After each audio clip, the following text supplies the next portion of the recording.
মায়া, তুই কেন এমন করলি? আমি তো ভালোর জন্যই করেছি রাশেদ। ভালো, এটা ভালো হয়েছে। বিশ্বাস করো, আমি চেষ্টা করেছি। মায়া, আমি দিনরাত এক করে খাটি শুধু তোমার মুখে হাসি দেখার জন্য। নিজের জন্য একটা নতুন জামা কিনি না, যাতে তোমাকে ভালো রাখতে পারি। আর তুমি আজ আমার সব জমানো টাকা নিয়ে চলে যাচ্ছ। তোমার এই অভাবের সংসারে আর কতদিন থাকবো? মানুষের মতো বাঁচতে চাই আমি। তোমার এই সামান্য উপার্জনে আমার শখ পূরণ হয় না। আমি তো কোনোদিন তোমাকে কোনো অভাব বুঝতে দেইনি। যা চেয়েছো সাধ্যের বাইরে গিয়েও এনে দিয়েছি। এটাই কি আমার পাওনা ছিল?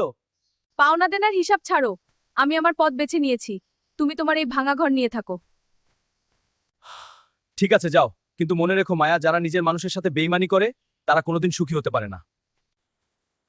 সময় একদিন তোমাকে ঠিকই আয়না দেখাবে।